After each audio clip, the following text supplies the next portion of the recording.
এবার আসি ৯ জিলহজ, ইয়াউমু আরাফা। ইয়াউমু আরাফা, আরাফার দিবস দ্বারা উদ্দেশ্য ৯ জিলহজ। বলেন, আরাফার দিবস দ্বারা উদ্দেশ্য ৯ জিলহজ। ইবনুল মুনজির, ইবনে তাইমিয়া, বিন বাস, ইবনে উসাইমিন রাহিমাহুমুল্লাহ সবাই এই ব্যাপারে একমত, ইয়াউমু আরাফা দ্বারা উদ্দেশ্য ৯ জিলহজ। আব্দুল্লাহ ইবনে আব্বাস রাদিয়াল্লাহু তাআলা আনহুমা, আব্দুল্লাহ ইবনে মাসউদ, আলী রাদিয়াল্লাহু তাআলা আনহু সবাই আরাফার দিনে তাকবীরে তাশরিক শুরু করতেন। কোন দিনে? আরাফার দিনে। কানা ইবনে আব্বাস রাদিয়াল্লাহু তাআলা আনহুমা ইউকাব্বিরু উকাইবা কুল্লি সালাতিন ইয়াউমা আরাফাতা মিন সালাতিল গাদাতি। আব্দুল্লাহ ইবনে আব্বাস আরাফার দিন ফজরের নামাজের পর থেকে আল্লাহু আকবার, আল্লাহু আকবার, লা ইলাহা ইল্লাল্লাহু, আল্লাহু আকবার, আল্লাহু আকবার, ওয়ালিল্লাহিল হামদ তাকবীরে তাশরিক শুরু করতেন।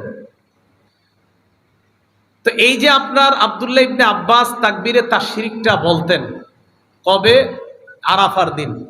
এটা বইলা তিনি শেষ করতেন 13 তারিখ আসরের নামাজের পর। এখন বলেন, জিলহজের 13ই জিলহজ, বলেন সবাই 13ই, বলেন তো সবাই 13ই।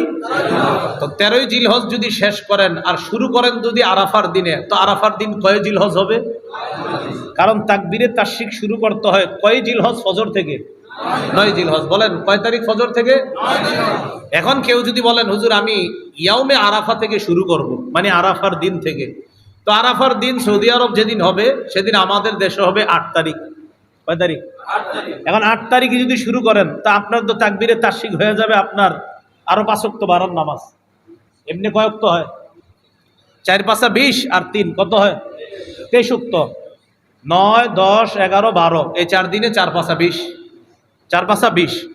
13 তারিখ ফজর, জোহর, আসর, তো 20 আর 23 3 কত হয়? 23। এখন যদি 23 ওয়াক্ত নামাজে আপনি তাকবীরে তাশরিক করবেন, এখন যদি আপনি ইয়াউমা আরাফা থেকে শুরু করেন, মানে 8ই জিলহজ থেকে শুরু করেন, তো আরো 5 ওয়াক্ত বাড়াইলে কত হয়? 28 ওয়াক্ত। কিন্তু 28 ওয়াক্ত তো তাকবীরে তাশরিক না। আবার আরেকটা, আপনি যদি আরাফার দিন ওদের সাথে মিলায়া বলেন আমি ইয়াউমে আরাফা এটাই মানি, তাহলে পরের দিন আমাদের দেশে হয় 9 জিলহজ, তাদের দেশে হয় 10 জিলহজ, তো পরের দিন কোরবানি করেন। এই জন্য মনে রাখবেন, এটা একটা মীমাংসিত কথা। আরাফার দিন দ্বারা উদ্দেশ্য 9 জিলহজ। বলেন আরাফার দিন দ্বারা উদ্দেশ্য 9 জিলহজ।